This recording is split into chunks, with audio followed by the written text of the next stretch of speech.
Good morning, noon, or night, wherever and whenever you are listening to The Shift. I'm your host. My name is Doug McKenty.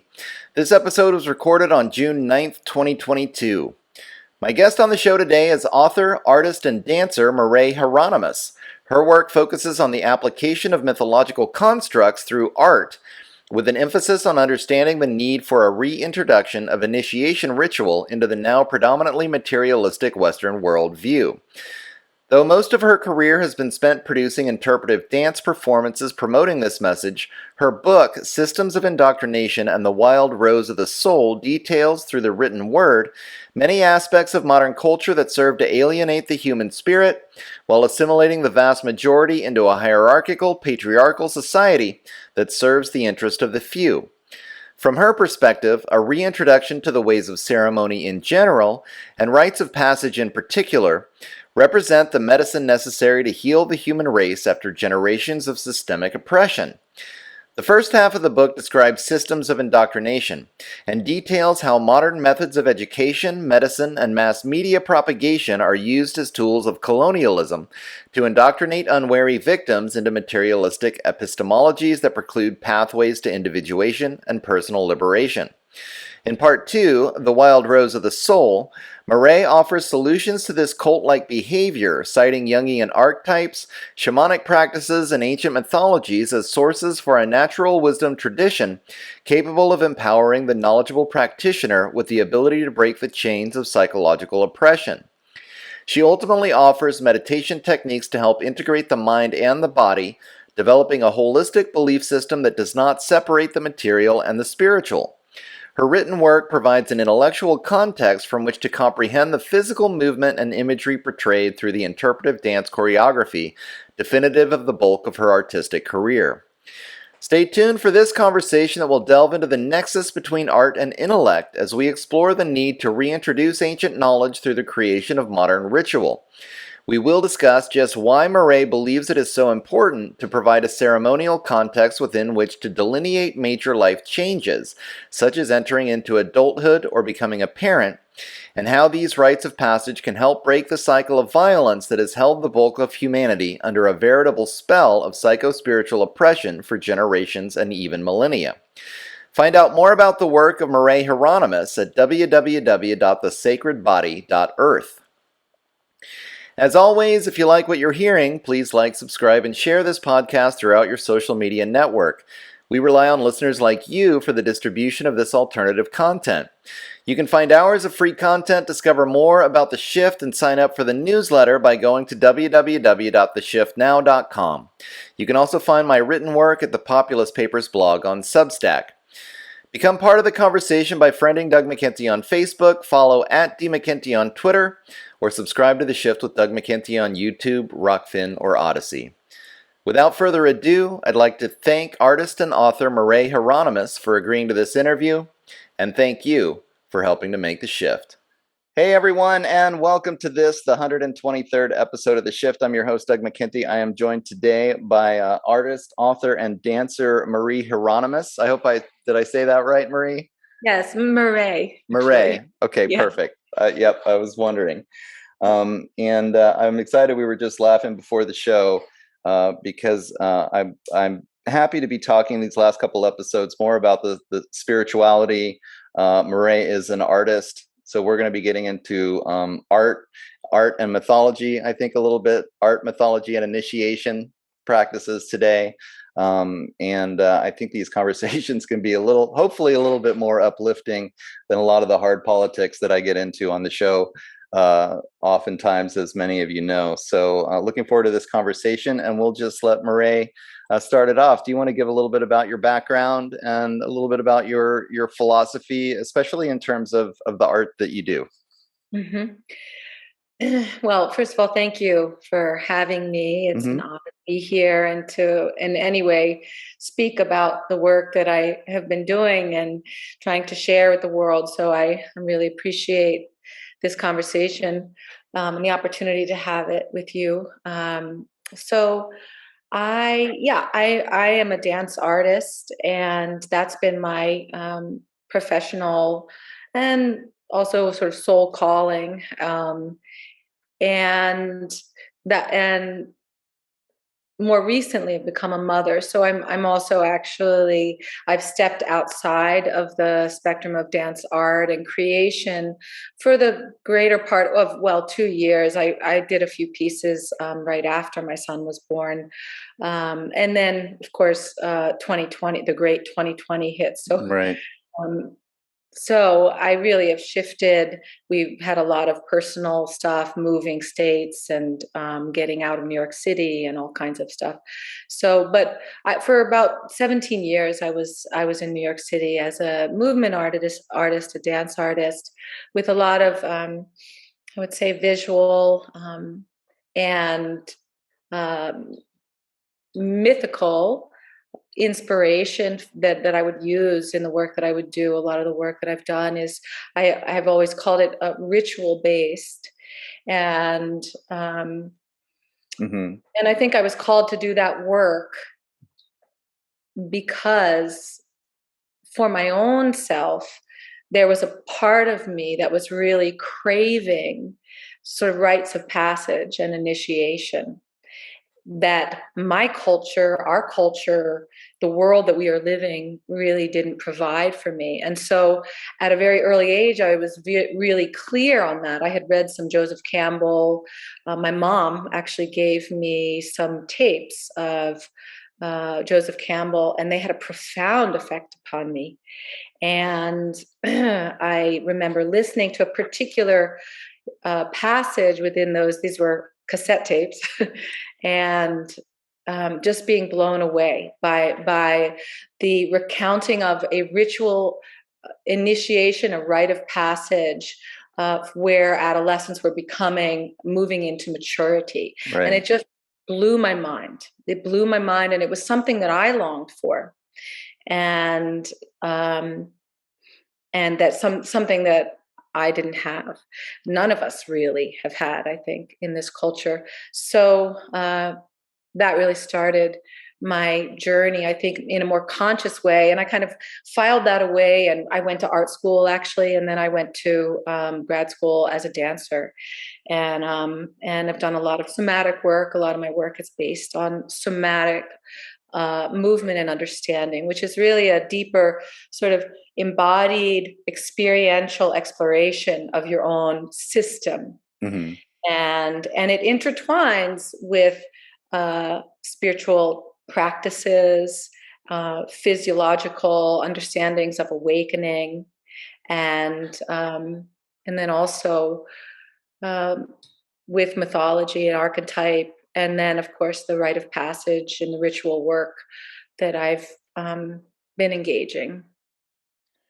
Were you? I just read a little bit of your history in the blurb as a part of the book, but you were raised in a commune in the Northeast somewhere, or I was born on um, a commune called Savitria Commune in Baltimore, Maryland, okay, and it did break apart about when I was around 4, as those things right, do, as they do. as they do. So, but there was that, intentionality, and I'm sure it was kind of messy and wild, and Sure. but yeah, that's where I was born, and it was a very interesting community. I think I don't have full memory of it. I love seeing pictures. It's a different time and place, but yeah, it was a commune, and out of that. Um, there was a school, actually, the Waldorf School of Baltimore was born. It was the Okay. parents of the commune there that then moved to found that school. First, I believe it was called the New Morning School, and then it transitioned into the Waldorf School of Baltimore, which was where I went. So there was a community there outside of Baltimore, 2 communes actually that were sister communes, Savitria and Koinonia. And this was more in the kind of, I would say, Western mystic tradition, Okay. and with a lot of yogic influence, Cool. and bringing in different yogic teachers and the mysticism of the East. And so I I've been kind of swimming in that world and that kind of that imagery and different understandings of spiritual paths for a very long time, which I feel like has helped me understand what it's about. Because I Right. don't think a lot of people understand actually because they haven't had the opportunity Yeah. to. Well, I asked because you talk about systems of indoctrination, and I think in the book you discuss education and the public education Yeah, system, which is that was actually where that was where I was raised, really, in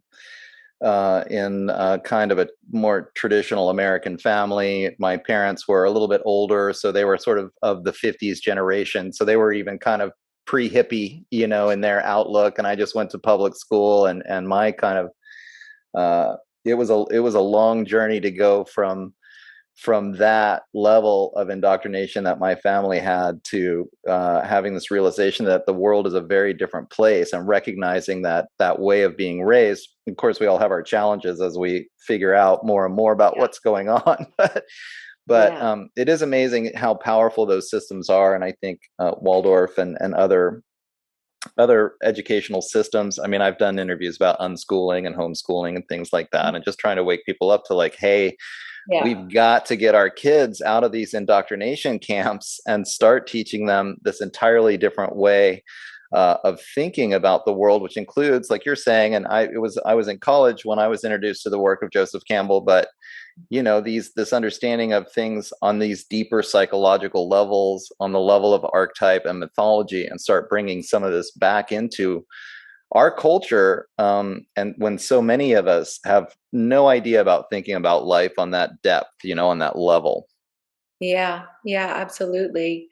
Yeah, and when you have children, it comes to a whole another level of sort of, oh my God, how am I going to save my child from Right. from this system, these systems? Yeah, and I yeah, it's I want to add. It's funny because I don't even consider myself a writer, and suddenly I've been writing all of this stuff. Right. It seems like you've actually fairly prolific, at least on the blog, and the number of books that you've managed to put out. So congratulations. It's just been a way to process the goings on in the world, and and to make sense of it for myself. And Yeah. that's really how it began. And also because I do live a creative life, and when and that's sort of such an important part of my health, really. And I think for all of us to be creative, how do we engage our creative energy? And this leads back into the ways that we've been indoctrinated. But so when 2020 came, and I really stopped dancing fully, and I've been teaching and such, but I need another outlet as well, and writing provided a really perfect way for me to kind of, when my son was asleep, I could just suddenly, I could just quickly jot down my thoughts, or just emote, or just kind of try and tap more deeply into what I was feeling about what was going on in the crumbling of Yeah. our world. So yeah. Um, Well, it's just been so outrageous to me how, since 2020, especially, I mean, a lot of this, I come at things more from the history and politics angle, but it stopped being theoretical, and it started to be so real as the politics. I mean, just the imposition, the actual stripping of freedoms, the realization that so many people were indoctrinated to the point where they would just unquestionably follow a lot of the COVID rules and whatnot without having any kind of public discussion about things. It was like, if the authority figure says it, then it must be true. If you disagree with the authority figure, then you're spreading yeah, misinformation. We're yeah, not allowed to have a conversation about it. You get shamed if you're questioning the authorities. And just suddenly things shifted into a real, very dangerous time from my point of view. And so it seems like, um, we're shifting from a time of thinking, into a time of action, really. Yeah. So the more we can get this kind of information out there, and I think what you bring up in the book, and if you could go into this a little bit more in detail, is this connection with all of it to our cultural mythologies. Mm. Because so few, I mean, starting with Joseph Campbell's work, and if people aren't familiar, they need to check it out. But understanding that there's um, this subconscious subtext that kind of runs through every culture, and you can really understand the archetypes and the mythologies that are at work here. And we're in what I would describe as a very patriarchal culture, or a very authoritarian, very hierarchical system. And we need to start figuring out, what are some alternatives here, right? And these are the things that you're touching on with your work. So, Mhm. yeah, why don't you just kind of describe the culture as you see it, and some of the solutions that you're presenting in the book and elsewhere in your work. Mhm. Yeah, that's a great question. Great thing to think about. So, I feel the culture that we are existing in. I've always felt this way, um, but or as long as I can remember, and I think that that does go back to having the blessing of being in a very kind of free, open space when I was young, and embracing that space, Hmm. embracing nature, embracing the experiences that I was blessed to have, embracing creativity, not being afraid to engage intuitive thought, not being afraid to dream. You know, the term, oh, he's a dreamer, she's a dreamer. This in our culture is really considered a slur, actually. Right. Um, but when you think about it, I mean, in many other cultures, and in cultures that honor wisdom traditions, to be a dreamer is a phenomenal gift.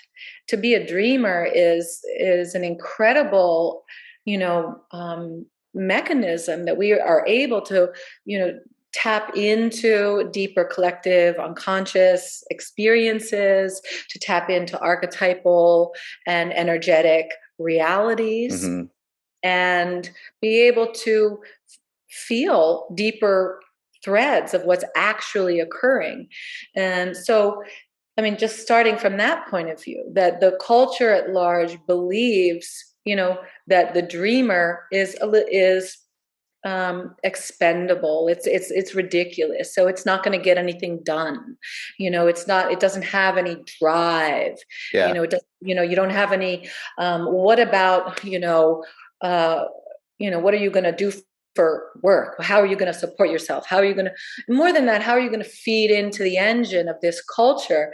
And when you look at what this culture is feeding, it's very clearly feeding a vacuous existence. Yeah. And I found it really incredible that, there's a lot of people that say that they believe that, oh yes, this is a meaning, there's a lack of meaning in our culture. There's a lack of of respect for wisdom tradition. There's a lack of respect for spiritual life, or okay, even if you don't even believe in spirit or soul, there's a lack of respect for our inner world. We are expected to conform into these ways of being that oftentimes actually really destroy the life of the soul. Or again, if you don't believe in a soul, which I do, and I speak in that language, and I think it's important to, but Hmm. we all have our perspectives. And if one doesn't believe in a soul, okay, you still have an inner life. You still have an inner life, and you have an inner life from when you're born until you die. And maybe you don't believe that life goes on after death, but yeah, it's still relevant what is occurring in our inner landscape. So Yeah, and that was what really struck me in that first listening when I was 15 or 16 years old to this incredible passage in Joseph Campbell. And I just, the inner life that these people had cultivated, this the and there's a lot of sarcasm also in our culture, and that sarcasm prevents us from actually being able to engage the language, I think, of spirit and soul, or again, the inner life. This Yeah, sarcasm is really born of like an intellectual arrogance, in sure. my sarcasm is just this, it's overly intellectualized. There's no feeling, there's no heart, there's no understanding that the intuitive life is also valuable. And actually, in most all spiritual traditions, it is the intuitive world that actually brings you into a higher state of expansion and consciousness. So really, the intuition is an incredible gateway.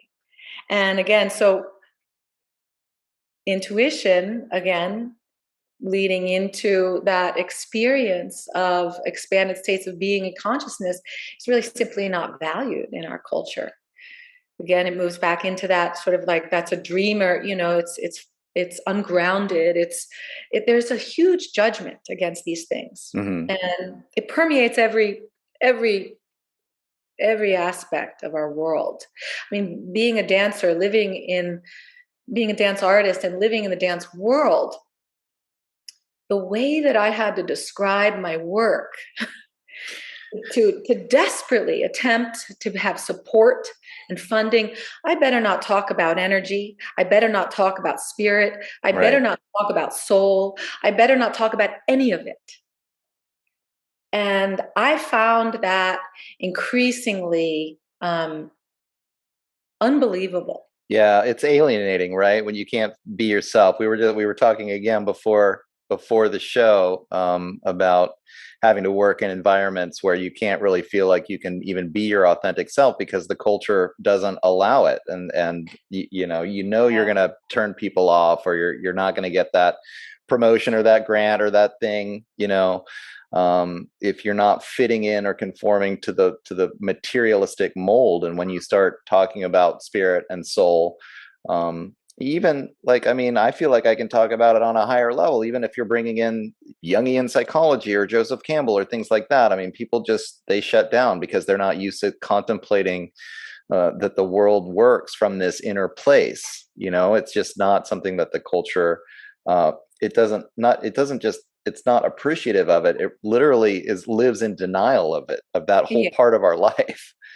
It's very strange. And when you step back and when you really observe and say, okay, let us look at what's actually occurring, it is horrifying, actually, for anyone who values the life of the soul. Mm, And one needs to actually, I think, move against a wave that is attempting to actually crush the human spirit, and one has to begin to fortify themselves and say, okay, I'm going to value this in my life, and I'm going to speak about it more, or I'm going to find ways to share that.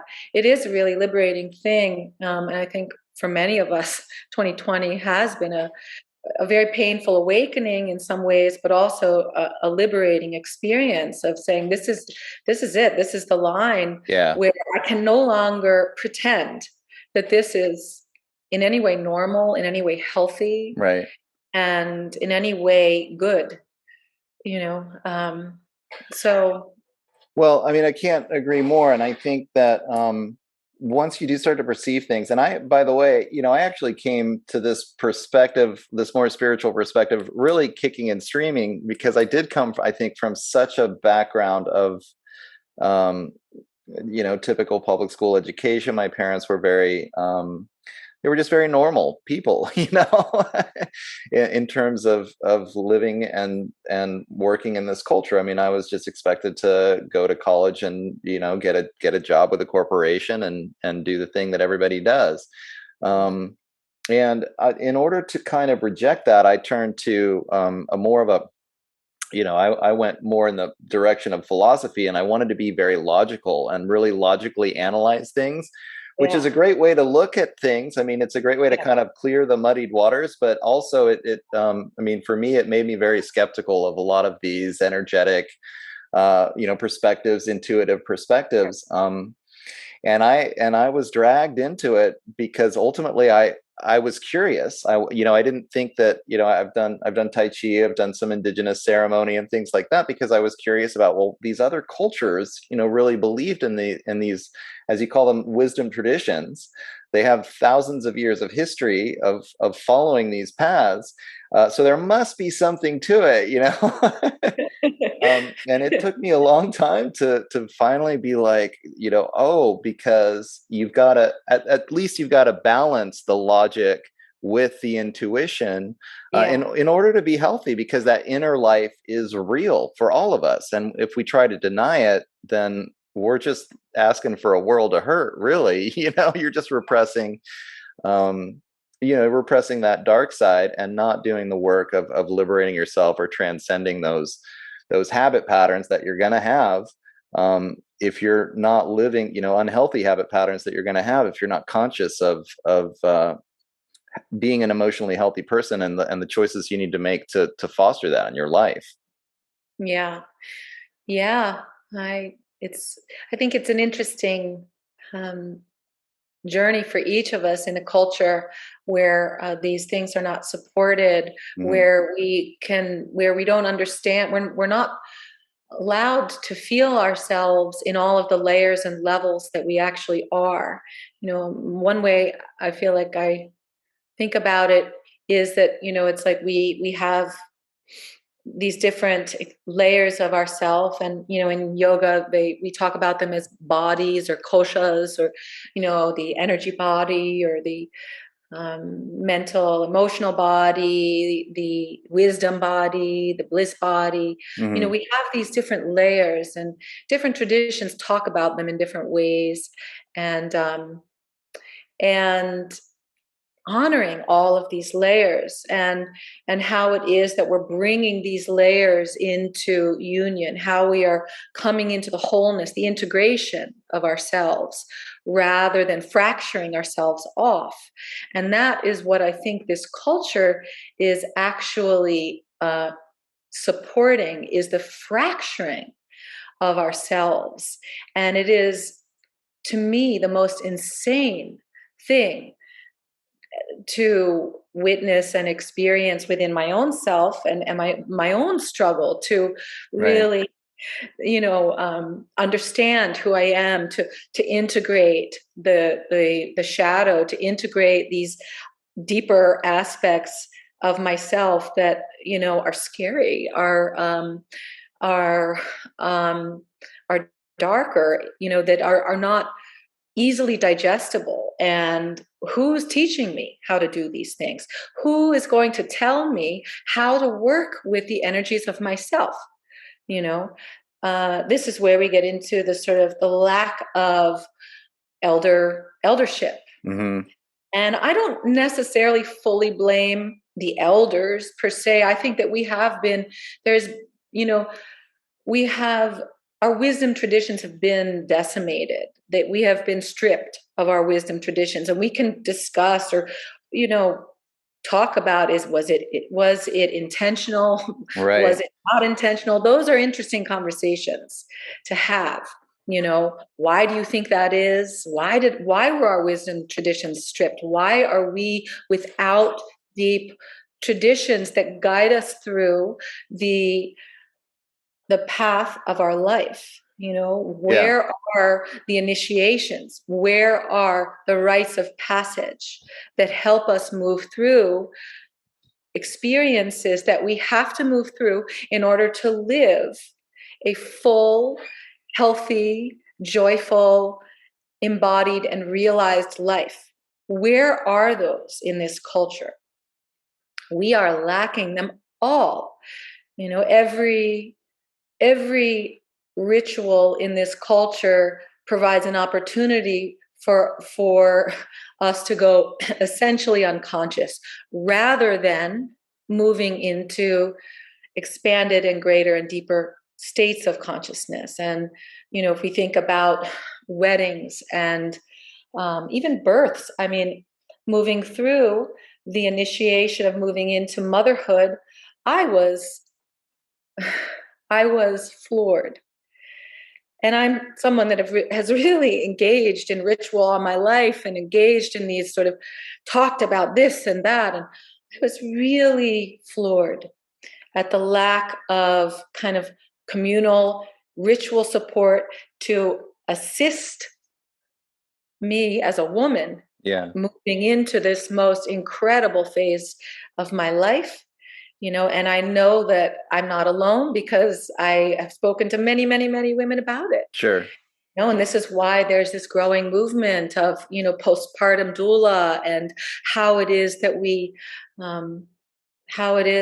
care for our these transitions, women through these, these passages. But this is just one of many examples. In a wedding, how many people go, completely unconscious by drinking themselves into oblivion? And yet these are the moments where we should be moving into hyper states of consciousness. This is where we should be allowing ourselves, and Joseph Campbell talks about it as sort of pitching ourselves into the next level of consciousness, that we are expanding, and it's like the ritual takes us up. It pitches us up into a greater level of understanding. And this is what ritual does in its highest form, because there can also be, lower form rituals, but this is what ritual does for us, for humanity in its highest form, is to bring us up. And it brings us up through these incredible wisdom traditions that gives the line, of remembrance of where we come from and where we're going. And, this has been entirely lost. Right.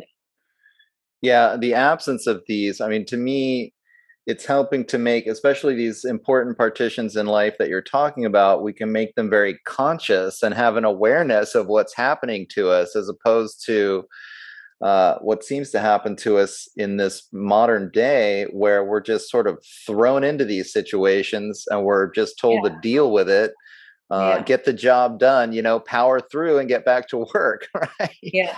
Right. And meanwhile, you're falling apart. Right.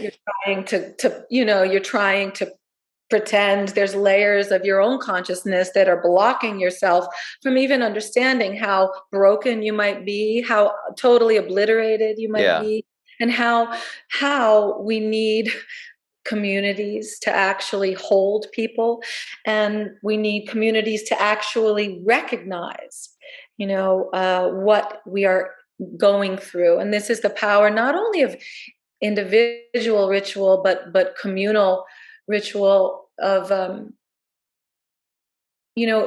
ritual is so important, but then the return to the community, and the community embracing and supporting a human being through that rite of passage, that is another aspect of the whole ritual process, which is so important, because then we integrate back into the community. We feel ourselves as part of a larger whole.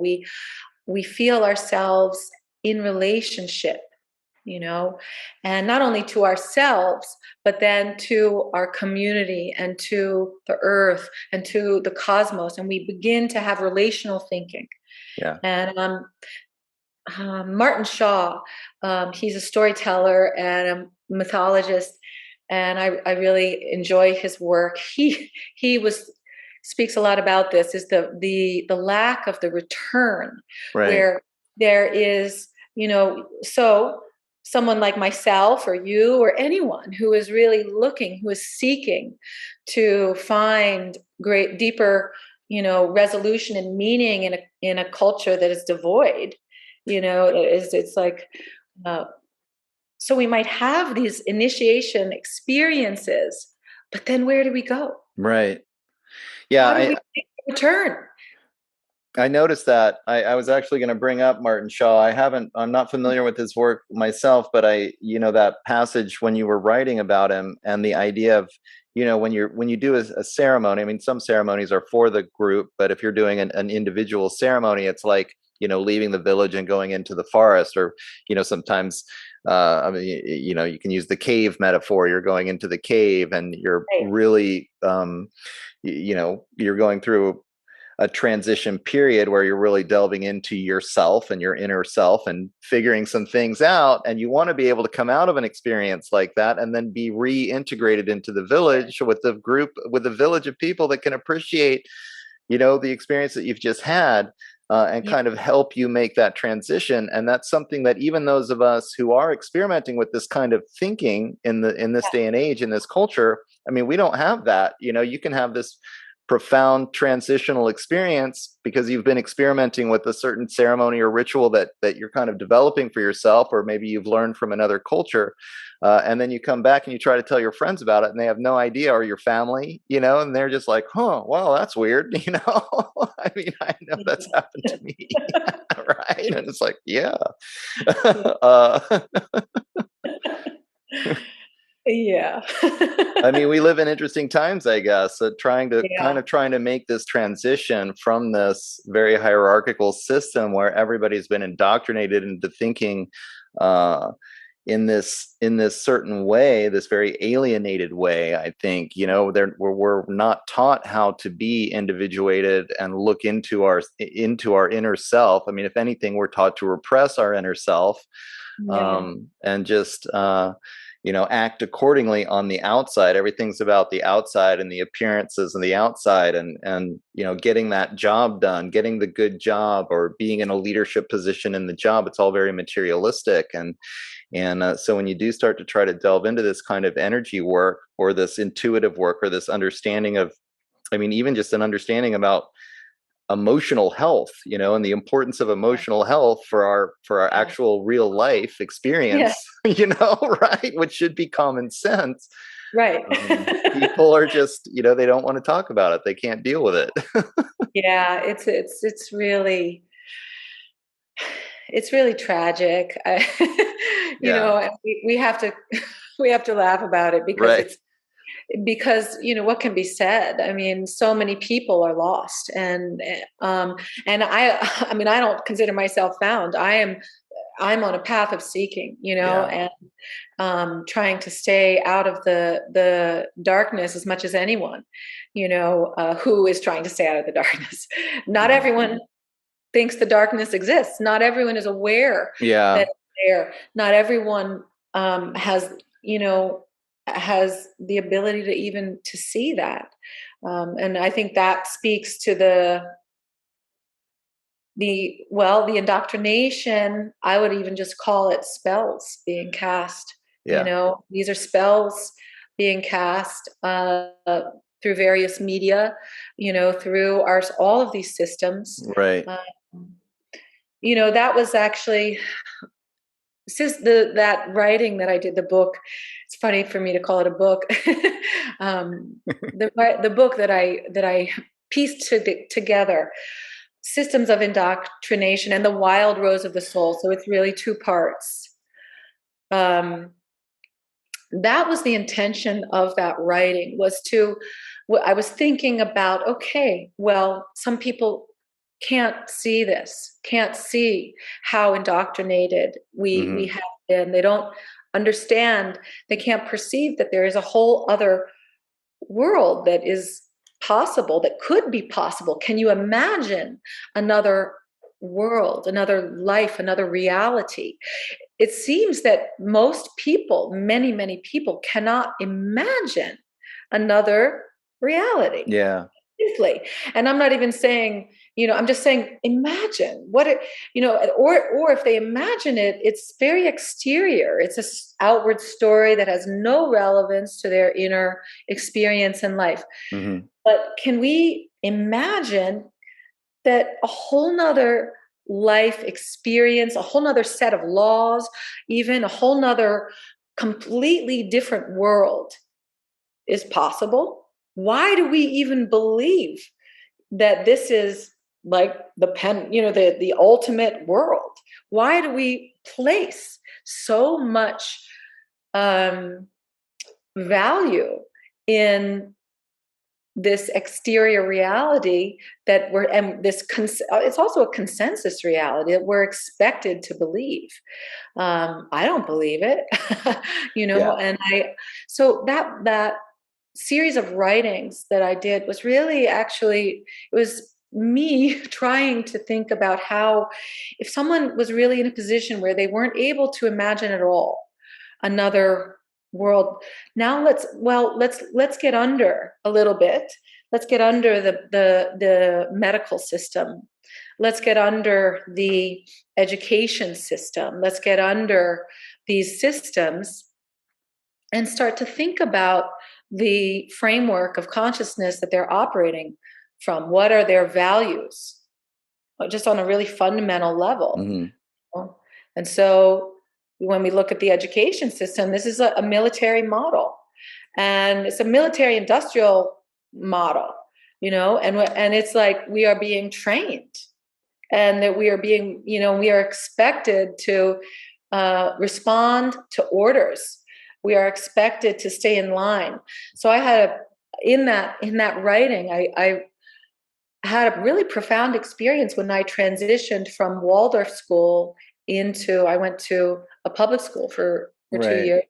And it was a real wake up call. And there was a lot of talk, how are the kids going to transition?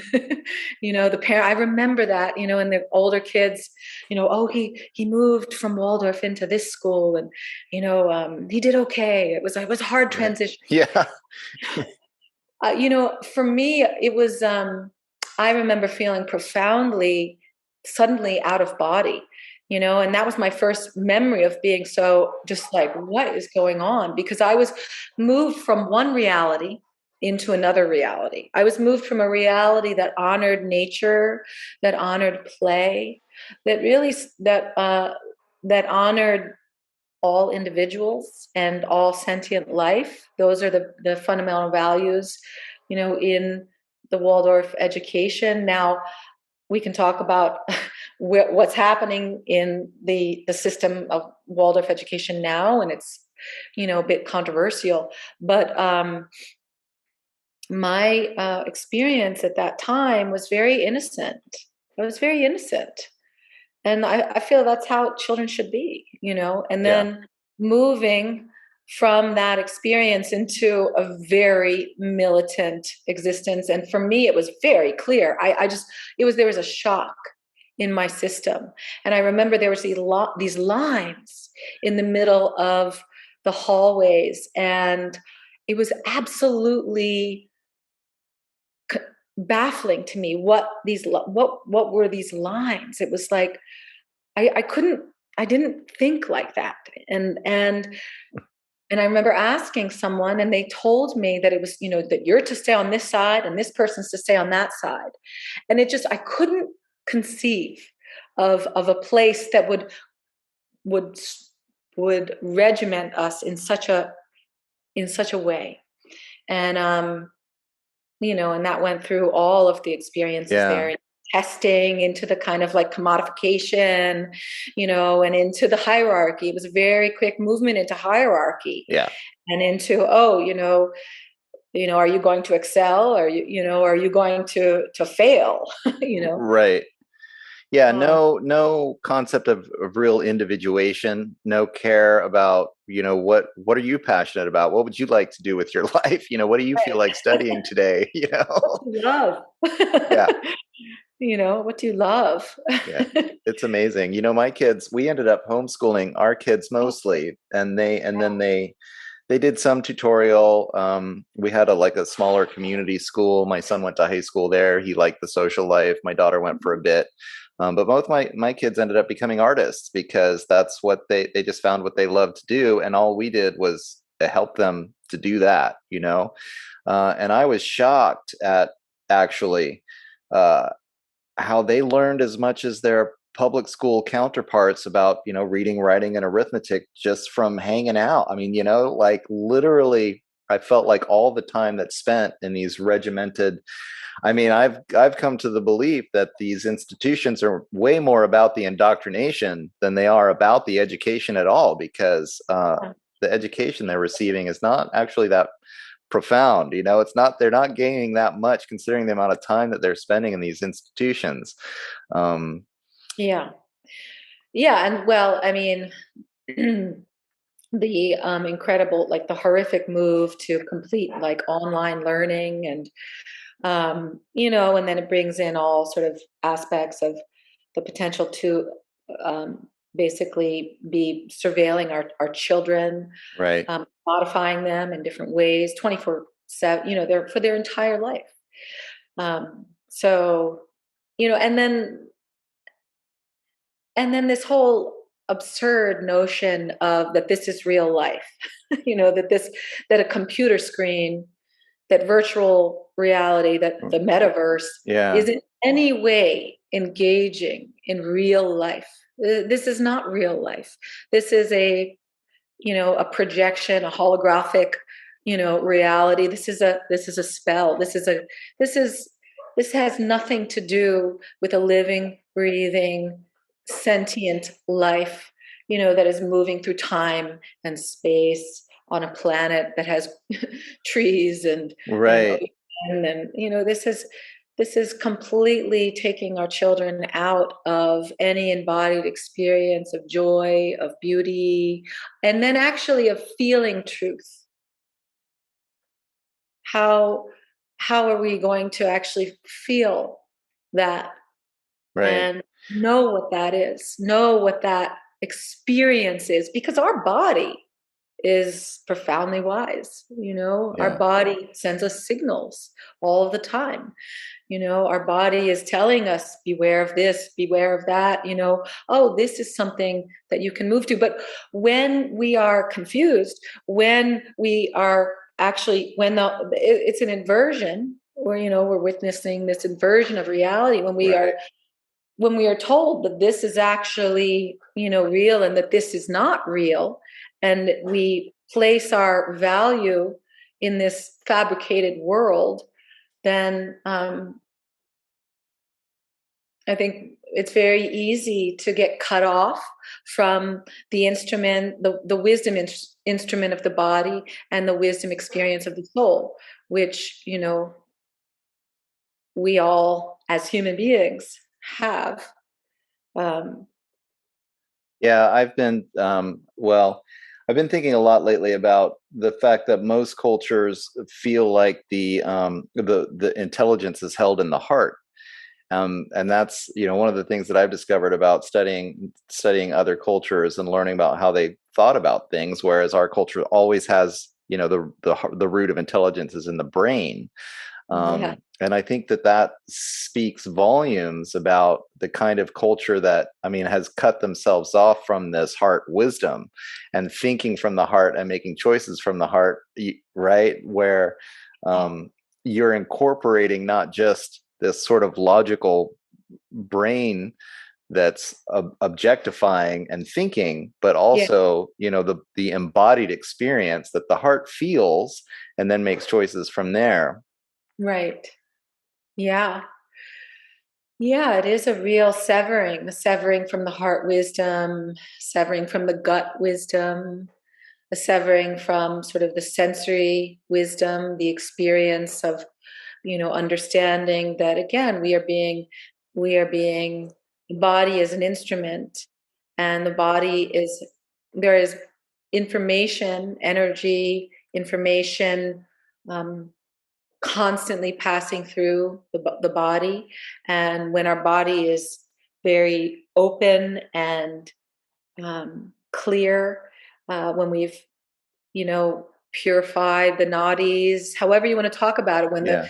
system is operating well, when we are not completely inundated with poison, I mean, which we actually are, all of us.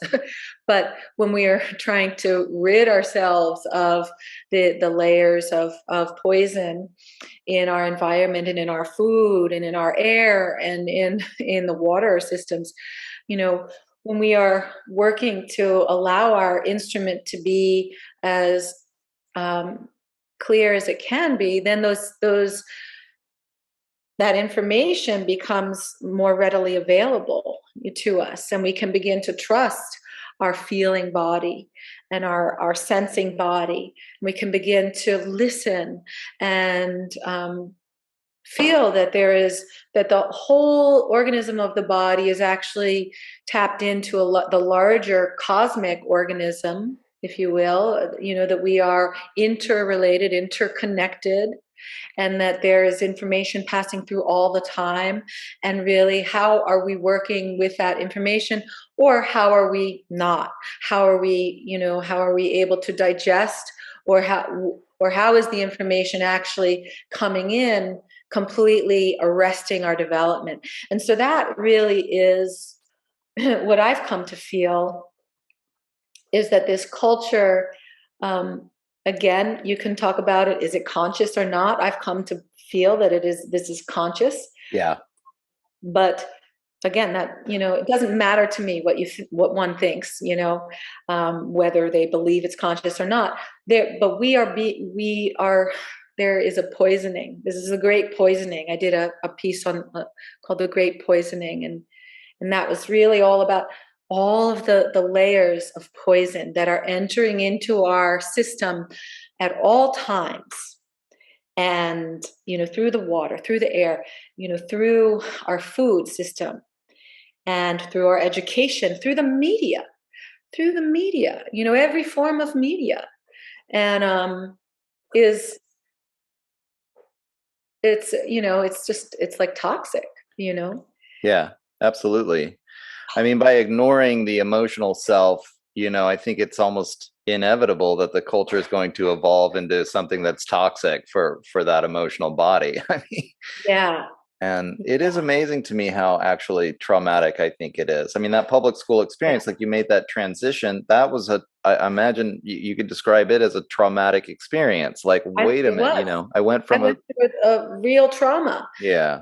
And it's not just me. I'm just affirming the fact that I think children are being traumatized Right. all the time. Yeah, I wish, I mean, it's like, it's hard to come to that understanding, and you can see it happening. Like, this is an emotionally toxic environment for children, this institution.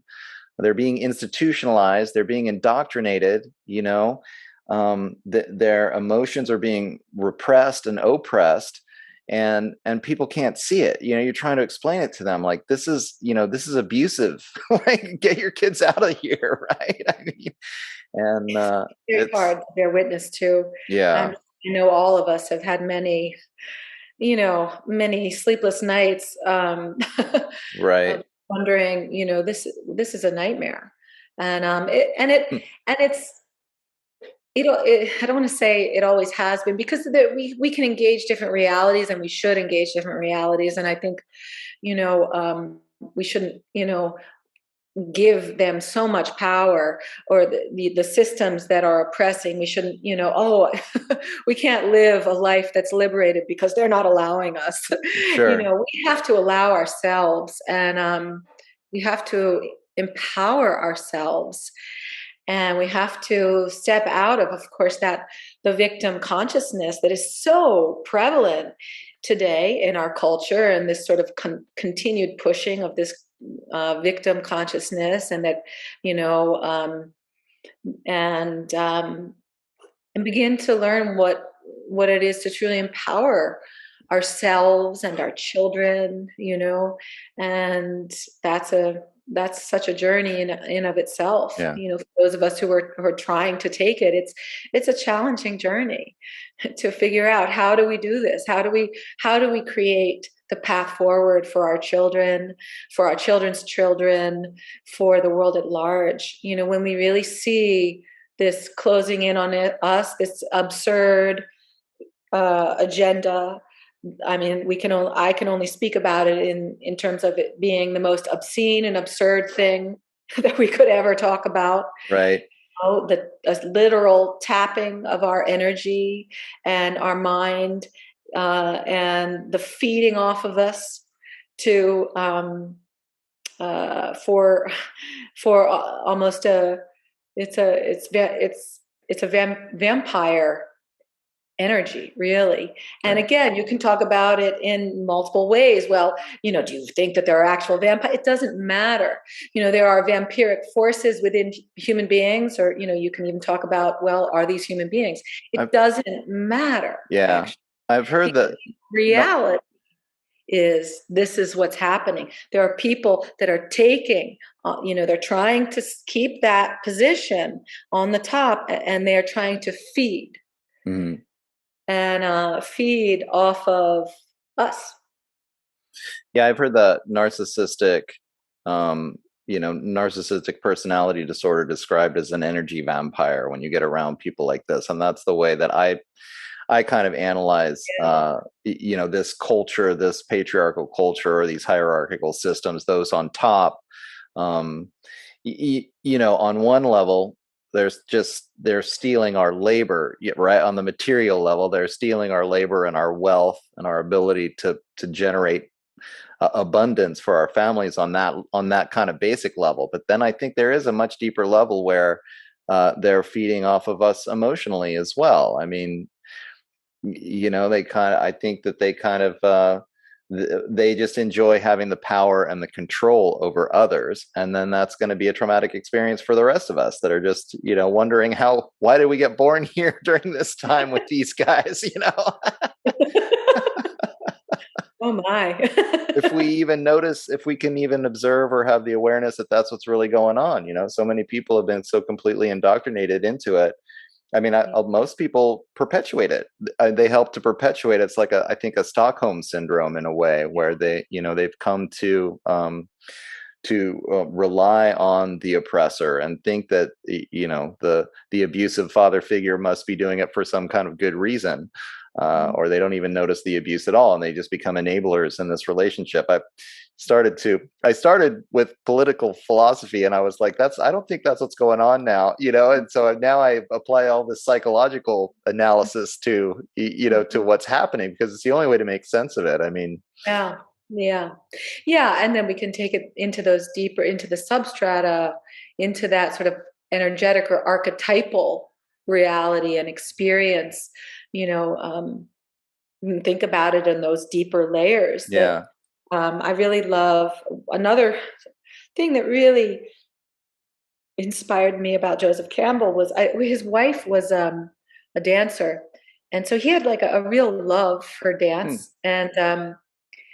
and he very much understood the relationship between the physical body and mythology. He spoke about this, and it's just profound. There's a few quotes that I keep close to me because I um, what a profound revelation, and for me, I've always felt it so clearly because again, I think this is really my calling, my sort of calling of what is this relationship between body, sacred movement, dance, mythology, Mhm. archetype, rite of passage, ritual, and so he speaks about the organ bodies actually generating the experience of archetype and which move into mythology, into our world mythologies eventually. So it's like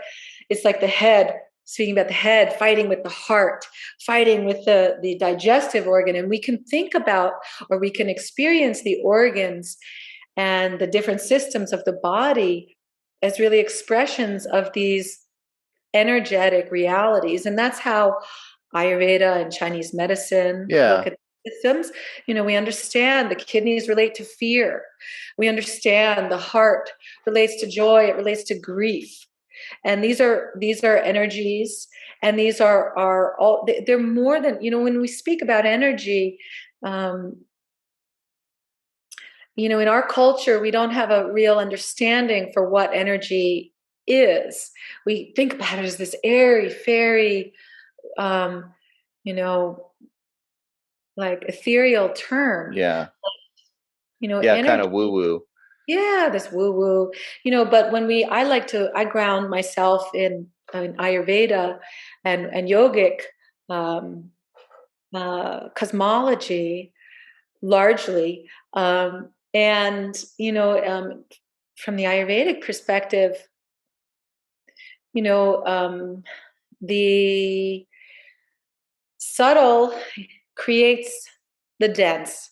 It is spirit that moves into matter and animates matter, and it creates the forms of matter. And so when we're thinking about how we move into from energy, from spirit to energy, into our emotional and mental experiences into body, Yeah. really talking about the movement of prana, and energy, chi, and how that animates the body, and the free flow of prana, the open joints, the um, the movement of energy in an unobstructive way, the movement which includes our emotional life and also our mental life, how it is not that we have to move with all of our thoughts and be living in our head, but allowing things to move and to digest.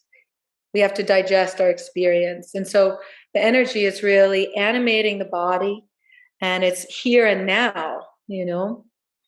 Yeah, I mean, I've thought a lot about this. I mean, in my own Tai Chi practice, again, I was dragged kicking and screaming, into this, like, what, the liver holds anger? Like, that just sounds so crazy to me. And then somehow, well, I think this speaks to the power of the indoctrination, actually, because now it seems so common sense to me. I mean, as you say, we all know that we hold these energies in our heart. We know that if we're detoxing, when our liver is cleansing, we're likely to be irritable and frustrated. I mean, And then I discovered something interesting, that there's a gland basically associated with each of the chakras in the Ayurvedic system, and the glands produce the hormones that make you feel the way that you feel. The So, endocrine like, system and the yeah, nervous system those are that's the language moving between the subtle bodies and into the physical body. The right. glandular bodies are key, and of course that's our hormonal balance and how we How we how we feel are. about the world, right? I mean, It's I also came to the realization that these other cultures, I mean, first of all, it's a big, because I did struggle with this, thinking that all of these energy systems are woo and they're not scientific, I mean, and this is the way of thinking that so many of us are indoctrinated into, and the way of thinking that most people hold on to their whole lives. It's difficult to let it go. But now I've realized that, every other culture in the world besides this one has completely fully understood forever that we have this energetic body.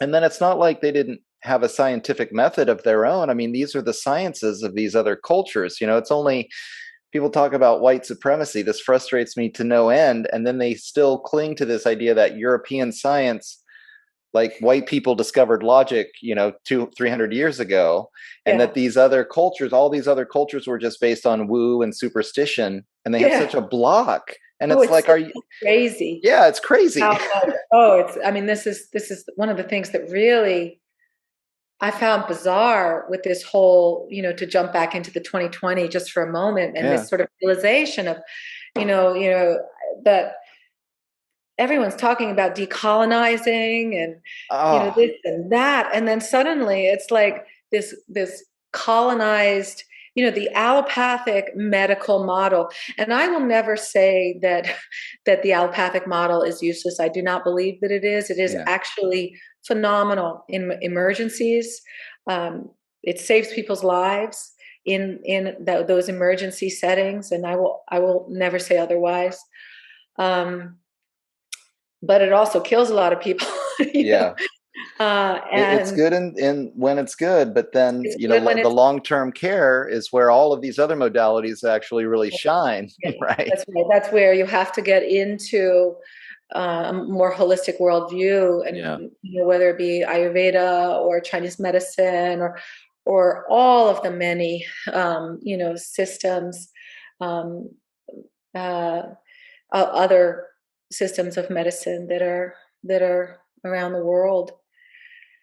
Yeah, and the thing is also, speaking about the Western culture, there are mystical traditions within Western culture. Right.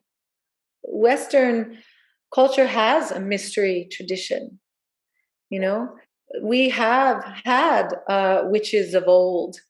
There were European herbalists.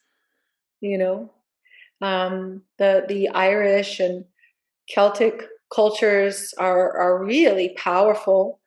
There's I mean, all of these, Yeah.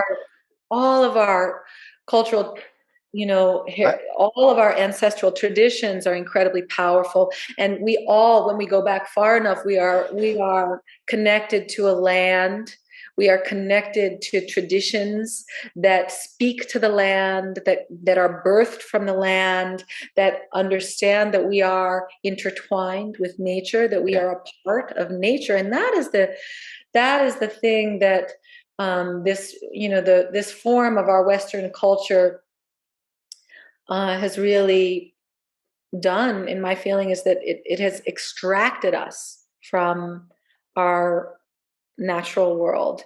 We are no longer a part of the natural world from this perspective. And of course, as we know, there are larger agendas which are really about completely taking us out of the natural world, and the power that we receive, or the energy that we receive when we are in relation to our environment, to the cosmos, to nature. Right. When we are taken out of the natural world, when we are put on screens, when we put our children on screens, we sever them. We sever them from their most fundamental experience of themselves and the natural world. They're cut off. And then how can we not expect them to go crazy? Sure. How can we not expect our children, as we've been seeing, to really go mad, when and also we're feeding them all of these pharmaceutical drugs Right. that, you look on the inserts, we understand that they can cause, like, psychosis, it can cause splits, it can cause all kinds of things. And we are feeding children these experimental drugs Yeah. It's crazy. in the world, and When people believe that this is normal, that this should be done. And this is where it just gets back to this really deep severing, and how sorrowful this is, this severing for the souled people that remain in this cloaked world, where they cannot believe that there is any other reality other than the reality that they're being fed. And the tragedy that we're witnessing is just, it's like, it's yeah. beyond. Yeah, I mean, kids are getting traumatized through this indoctrination system, so then they express symptoms of anxiety and depression. And instead of changing the system into a healthy environment for the kids to become, emotionally balanced, they just drug them Yeah. as if that's Right. going to be the solution. Right. That's the solution, is to drug Tommy, so he feels, so he doesn't feel himself anymore. Yeah. So he doesn't feel who he is. And rather than have the courage, to help our little ones, and our ones that are moving into this threshold into adulthood, to transition through these passages in ways where they can empower themselves, they can face, the wilderness of their own, the beasts within. they Right. can they can empower themselves to feel their own, resilience. And then they begin to really know that they can actually travel through life and have the resources. And that's actually also moving back into the rite of passage and the rituals. This is what that does. And this is what we've lost. We have lost this. And instead, we are just allowing for these moments to be completely annihilated. We're annihilating these profound experiences, these potentially profound experiences where our children can graduate into the next level of consciousness, where they can know themselves within their culture, where they can know who they are and begin to find meaning and value in their lives. Instead, we drug them, and we try and pretend that it doesn't exist. Yeah, it's crazy. I do want to get into this notion that we've been kind of skirting about the fact that, and I believe with you, that this has been done to us on purpose. I mean, you mentioned that Europeans, because Europeans are so often given the blame for this colonization process, which, I mean, certainly Europeans engaged in that process. But as you were mentioning, previous to the European colonization, there were plenty of wisdom traditions throughout Europe that have been destroyed. So the Europeans really were just among the earliest people to be colonized, I think. And then they kind of spread it around the world. And I just think that so many interpretations of history and the way people are viewing things these days completely miss out on what's actually going on this mythological level. I mean, I wanted to have this conversation with you because I think that the people that are perpetuating this on us or perpetrating this, when I gained the awareness of the fact that mythology is what drives culture, these archetypes are what drive culture, I thought, well, these rich guys must know this too, right? I mean, I didn't just make this up. Like, this is a real powerful and profound realization that these mythological archetypes that drive our culture are the powerful forces. And if I wanted to control a culture, the first thing I would do is start making mythologies that would control the people, that would indoctrinate the people into being controlled, into being essentially enslaved. And these rituals, these ceremonies that you're describing, they're individuating. I mean, that's, they help individuals know themselves and separate from the group, I guess. It's hard to describe. They don't call it a mystery tradition for nothing, right? I mean, you can't just say what's going on. It's something you have to explore. It's dark and it's murky, but I agree with you. I think it has been done purposefully. And I think the real solution, not arguing politics, not trying to kind of impose or change people's minds, but is to develop ritual and ceremony and, get people to get involved in these kinds of things so that they can break the cycle of violence and start to heal from these traumatic events that have, I mean, right, when we're indoctrinated, I think by definition the indoctrination is the creation of this trauma bond. Like, they're traumatizing us on purpose. It creates this trauma bond. It's like a trauma-based mind control system, and healing from that is the only way out. Yeah, and I mean, ritual can be ritual can be used for any purpose, and all of these things, just like technology, can be used for different purposes, and things aren't innately, these tools aren't bad or good, but they can be used, and so when we're talking about ritual, it can be used either way. Yeah. So this is the creative. So really, what my perspective is that this is the creative. This is us engaging in the creative act, which is very powerful.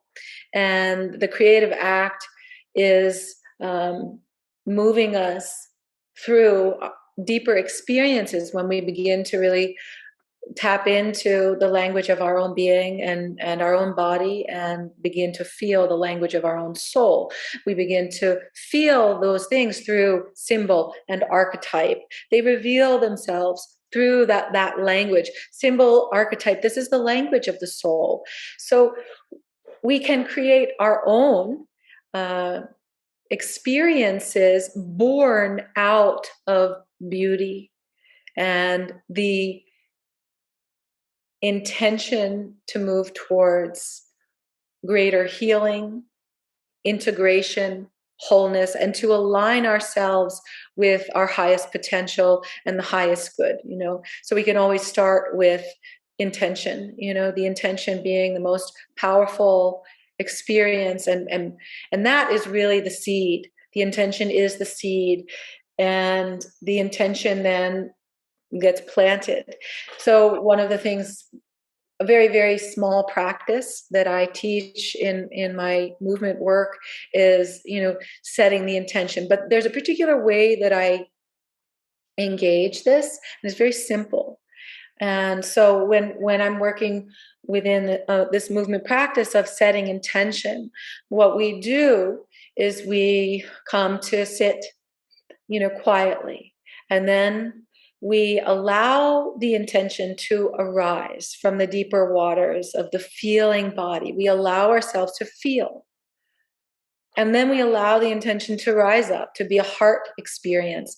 And then we allow that intention to become a visual image. So visualization. This is a creative experience. So then we are creating this vision. And then we are allowing that vision, you're seeing the vision, and then we're allowing the vision to give us even if it's just a taste of the feeling. So we're activating the endocrine system. We're activating our sort of glandular bodies. We're saying, remember this feeling. This intention becomes a feeling, a state in the body. It's a feeling state. And then we literally are planting that feeling like seeds in the cells of the body. So in this way, very simple practice, very simple. It's a creative practice, setting a ground for whatever intention or ritual one might want to perform. Then you're grounding it in the embodied experience. It's not just an intellectual experience, but it becomes a felt experience in the body, in a prayer. It's a prayer, an embodied prayer, very powerful, very simple, very clear. And then it's like seeds. You feel it in the body and you release it into the space around you. And it's like you're scattering the prayer, the intention. You're allowing it to expand. You're giving it life. This is a creative act, So it's not just an intellectual idea.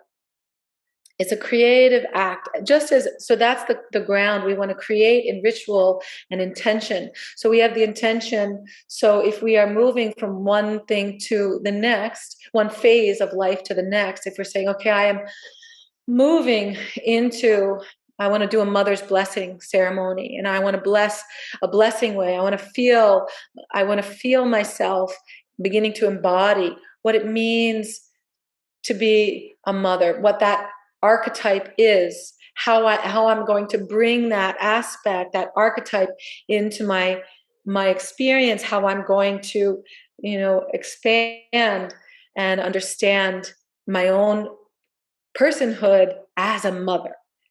So we have an intention, we have a ritual, we can create any series of intentional movements.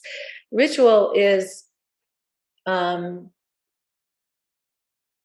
ritual is like bringing spirit into body. Yeah. That's what ritual is. You are saying, this is the prayer, this is the ground, this is the intention, and now I'm going to bring it. I'm going to bring it down. I'm calling it in from the ethers. I'm bringing it into my life, into my body, and I'm going to make it a reality. This is co-creation. This is a creative space. And that, for me, is what I see, experience my own personal practice of ritual, how I've used it in performative settings, which is slightly different, but the same, because I've done a lot of dance ritual, which has been a very different thing, and that really I've seen as an offering. So I've created, I have an intentional ritual I'm going to move through, and then I'm going to join that with making an offering to whoever witnesses. That offering raises the consciousness, raises the experience of the those who bear witness. That we move into this sacred space together. That we and that through the ritual act, and the ritual act is a physical act. So it's not just me imagining, or it's I am doing, I'm embodying. That's what, and I think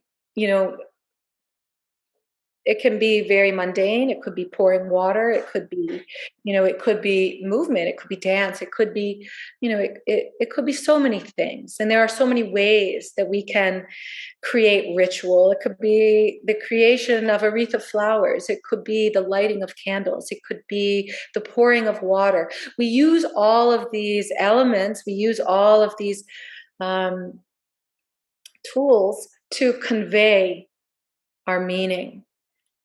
And to consciously convey, and to bring ourselves into these different experiences. Right. Yeah, it's so interesting the way you describe it, because it reminds me of how these philosophies are all about the integration of the mind and the body. And I think in this culture, it's so easy to get stuck in the idea, literally in the idea, and creating ideas in your mind and thinking that that's real. And this alternative perspective, which is so difficult for people to even believe, is that, the thoughts that you have a direct correlation in the body. And by turning the awareness inward, you can really actually seek out, what's happening in my body, simply visualize or learn again how to feel what's happening in your body and relax.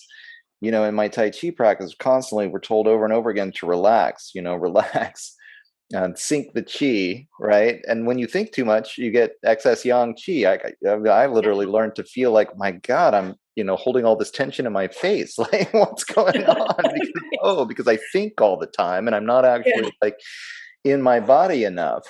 And that's just characteristic of just about everybody who's walking around here in this culture. That's what we're taught. We're not taught anything else. Yeah. And that's the problem. That's the problem. So we're not taught anything else. And there's, we're not taught to really know our experience. And then there's there's all of these other traditions that are working in entirely different paradigms. And hopefully we have the blessing to have access to those paradigms, because these can completely transform people's lives when they really begin to understand that we are not just, shells walking around disembodied. Actually there's a whole nother way of life that's possible. And it's a struggle in this culture, because again, it's like moving against the grain. And this is why we want to find community, and so important in this time to find community where we can all support ourselves in our shared and ongoing human soul journey, where we can really allow ourselves to be bolstered by this communal support. It's really remarkable how I don't understand the complete inability to not connect into the energies. I think for me, that's really been such a through line in my life, and even as a child. So from my own childhood experiences, I don't fully understand this. Of course, there's relationship between, emotion, thought, body. Of course, how can this be a revelation? But it is. It is a revelation, and it goes so much deeper, because that's just the beginning of when you begin to realize, oh, wow, this is a whole system at work, and it's a really profound, incredible system. The human or body is a that's why I call the larger teaching work that I do is the sacred body. The human body is a profound instrument. It's a divine, incredible uh, thing. Yeah. It's just miraculous, and I really feel that awakening happens through the body. It happens in my feeling through the body. We are here in the body, and that is important. That is an important aspect of what this whole spiritual journey is. There are some schools of thought that it's the body is and the body is a burden, and get Sure. get out of the body, get out of your experience. And these are Yeah. more ascetic, and each to his own. And we can also talk about those practices. Interestingly enough, have they been pushed on us? Have these practices of real disembodied experience, get out of your body, the dirty body, our body Sure. is sinful, is innately sinful, that Right. the very experience of our human form is like a sinful experience. So I think transforming our relationship to the body is a really key aspect of the awakening process, because the awakening process is a physiological event. So we were talking about the endocrine system and the nervous system, and these are the systems that are actually the systems through which the energy awakens to a greater degree. And the nervous system in particular, and the spinal column, and these are physiological events. These are physical, somatic experiences. And again, when we have a culture that is completely unaware, when the sort of the mainstream or just even just the generalized thought around awakening isn't incorporating the physiological experience, well then, what's happening to all of these people that are having awakening experiences, and how are they held? How is their consciousness held? How are they, helped through? Because it's not like, it's not only like gorgeous beauty, and these can be traumatic Yeah. experiences, the painful experiences. What these can be, psychological breaks. We need structures of support in any healthy culture. Any healthy civilization has structures of support for the movement of consciousness, the evolution of consciousness, which is a natural experience, I believe, of our human incarnation. Our human evolution is a natural experience. So getting back to this notion of people holding us down, the perpetrators, they're moving against nature. In my eyes, Sure. the natural experience is to awaken. It's going to take however long it takes, because a plant grows and reaches to the light. We reflect that same spiraling beauty and mechanism and intelligence, prana, we say in yoga, Ayurveda, that we say prana has innate intelligence. It is innately intelligent. It moves to the light. And so there is an enormous amount of energy being expended on keeping that spiraling upward movement down. Yeah. It's a Absolutely. cap on consciousness, and that's how I feel it. There's like a cap on consciousness. And once you, I think, make the leap out of that, then it's just so, it's like a quickening, it's so fast, because it's like a wide, it's like you realize that there's been a ceiling that is here. And then when when the head can get above that ceiling, it's like breathing fresh air again, because it's the most natural thing in the world to breathe this fresh air, to understand that we are all, as human souls, growing towards and with and in the light. Right. Yeah, so fascinating.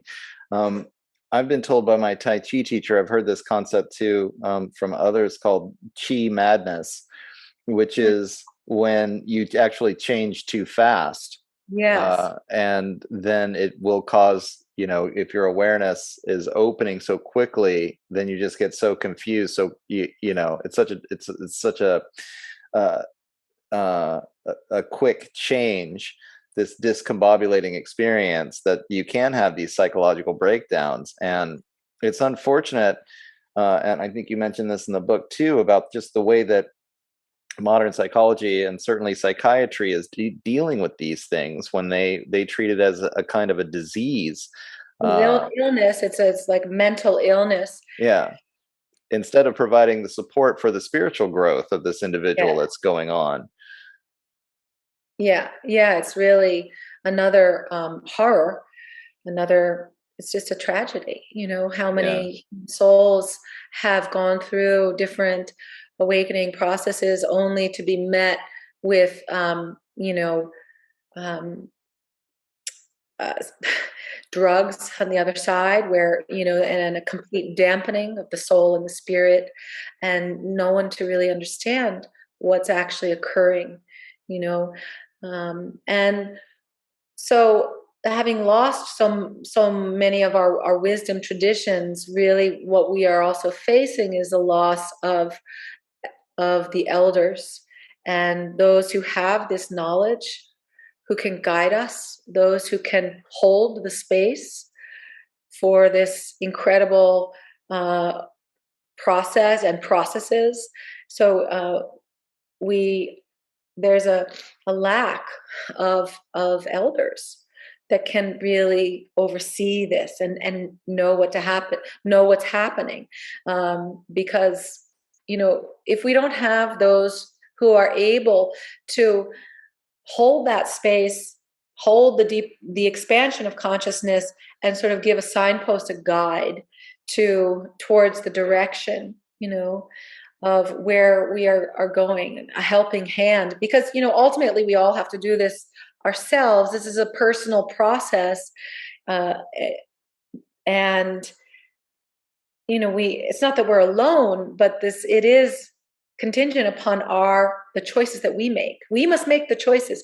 We must empower ourselves. But then we need the support. yeah, And we're facing a crisis of a lack of support, a lack of eldership, a lack of like, even with parents, and in my feeling, and their children, how are we even guiding our children? How are we protecting them?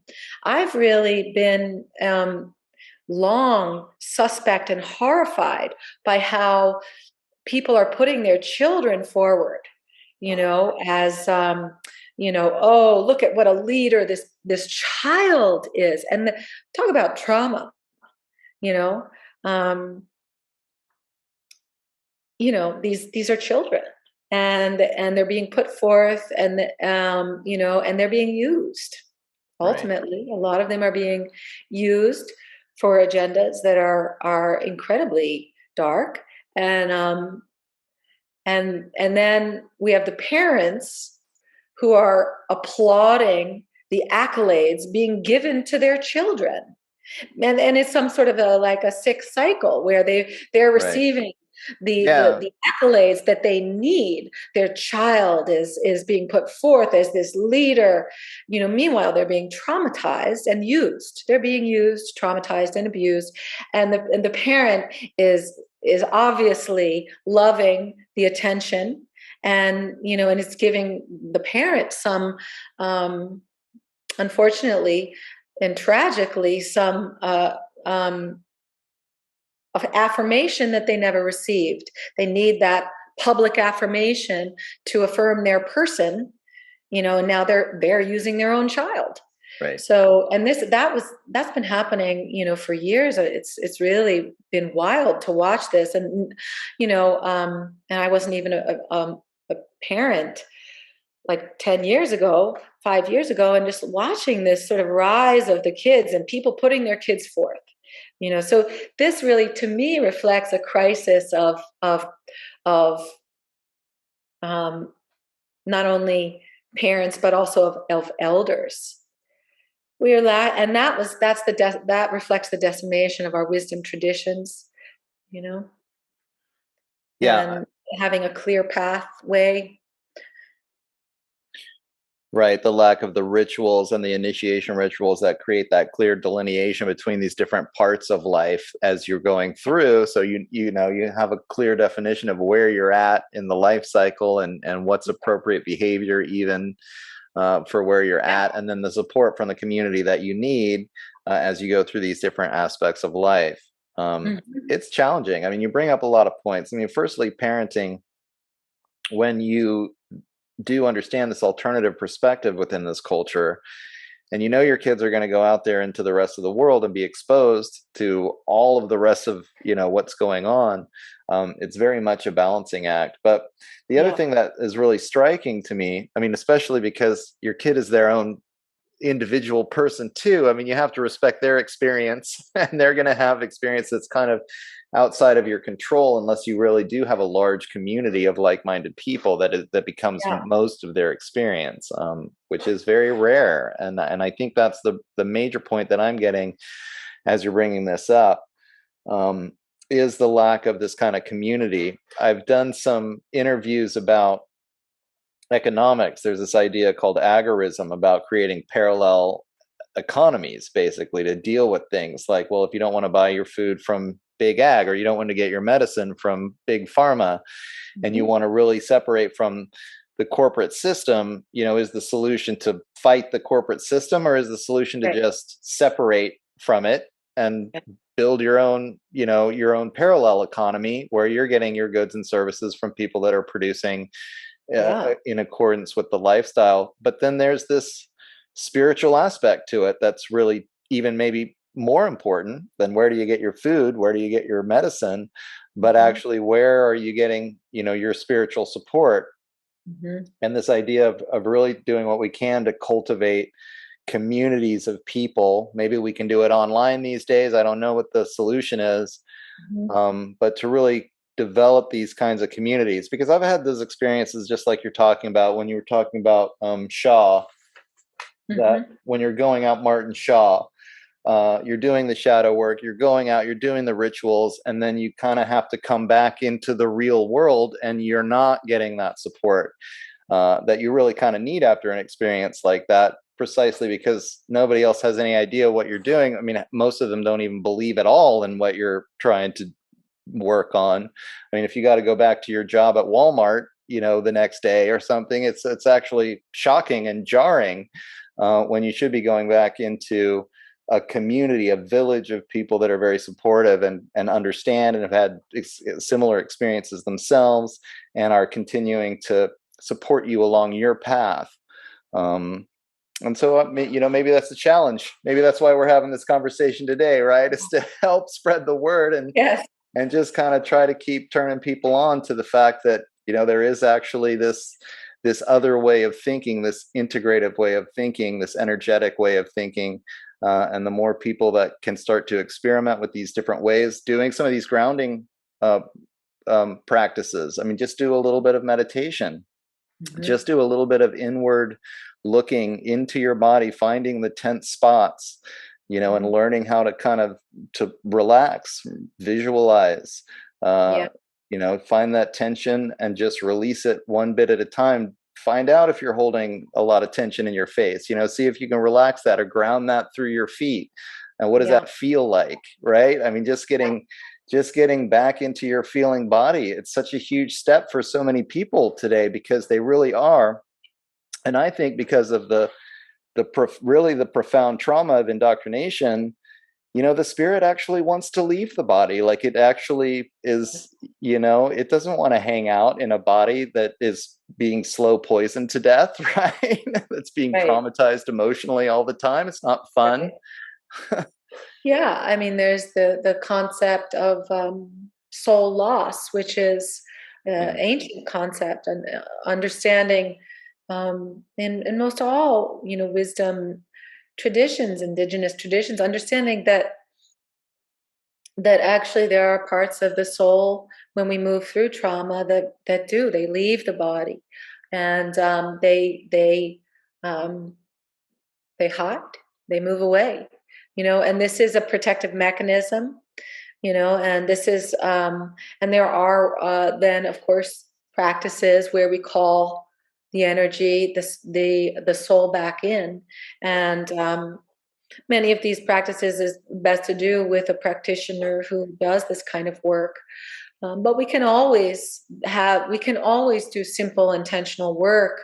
Prayer is so powerful, prayer. And I like to use more and more the word prayer. Intention is a beautiful word, but I think it can become a little intellectual. And prayer moves into the heart, and and I think it's important to for a lot of the overly intellectualized Western crew of people to get out of the head and move back into the body, and stop being afraid of the word spirit, Yeah. of soul. Stop being afraid, of yourself, because that's really us being afraid of our own beauty. And this is a tragedy, and this tiptoeing around the words spirit and soul, this tiptoeing around of our own ability to connect to ourselves. That's crazy, because that's what Right. that is. You're not going to talk about how we actually connect to our own being. The most important connection, aside from, a cosmic, source, God, whatever you want to talk about it, that connection in, and how we move into our shared humanity. God, I cannot believe that. That's the crazy thing about this culture, is that it's normal for people to run away from themselves. That's what this culture is perpetuating. Run away from your Absolutely. soul, run away from yourself. Don't talk about it, Yeah. don't think about it. And then of course this sort of like endless seeking of accolades and pleasure, and it's a culture of narcissism, Yeah. because I think the oppressors are narcissistic. Who wants that kind of power aside from Exactly. this? No one. I don't want that. I mean, and going back into 2020 and this whole notion of sovereignty, who wants that kind of power over another person? Only a narcissist Yeah. in its most pure form, only a narcissistic force, only a narcissistic government, you know, seeks that kind of control over Exactly. Yeah. ability to have free will. It's really unbelievable. Um, this the I've always known that this culture, that there was something extremely wrong about this culture. But that's like the awakening of 2020, I think, for me at least, was it's I always felt there's this real darkness, but my life was engaged in healing and creation. That's what I did. I just walked away from the culture and said, this is what I want to engage in. And I kind of tried to live, and I curtailed myself, but my interests were always in the creation. And then with this 2020 um, moment, it's like, as you said before, it's impossible to walk away from and say, Yeah. this is in any way healthy or normal. This is, this. the darkness has revealed itself in such a profound way for anyone who even just has a like a tiny, like, glimmer of light coming in. You can see, oh, this is very strange. Yeah. And these forces are very, very dark. Yeah. I was amazed at how many people, I mean, we're talking about force injecting people with experimental drugs and nobody's standing up against it. I mean, to, even making people wear the masks, it's like you can't tell other people what to put on their bodies. This is really invasive. The fact that so many people didn't see it as an invasive act that you have to ask permission for, you have to get consent for that kind of behavior, and instead Yeah. felt completely that they had within their rights to tell other people to do these things with their bodies. It was frightening for me, and Yes. I hope it had the impact on other people too, to kind of wake them up. I mean, I'm exactly with you. Like, Yeah. I've always had this kind of feeling that there was this darkness, and I knew it was there, and I, just kind of did my work to try to change things, be a good example. But Yeah. these last few years, it really felt like it was in my face that, like, we're getting to a place where we, those of us who have awareness need to make really strong boundaries here. Yeah. And this is Yeah. going to get very dark unless Very we strange. do. Yeah. Yeah. Yeah, we have to, exactly. That's such a beautiful way. We have to make boundaries around, ourselves, our families, our communities, our lives. And we really have to say no, Yeah. absolutely not. I am not doing this. I'm not doing this to my child. And you can do this. And it's very hard for all of us to watch, especially as we see so much more information coming out. We knew in the very beginning, and then it's only confirmed, um, with Right. these Pfizer docs and, all of this. Should I not say that? um, It's, yeah. you know, um, it's a strange time. So yeah, I mean, it's really become so clear. um, I love this notion of really moving it into the creative aspect of, yeah, really what we need to do. We know what's happening. It's important to know. We don't need to know every detail to know the gestalt of what this is. Some people have callings to go to fight head to head, and that is a noble pursuit and it's needed. And then other people have callings to do, to protect the children in certain ways.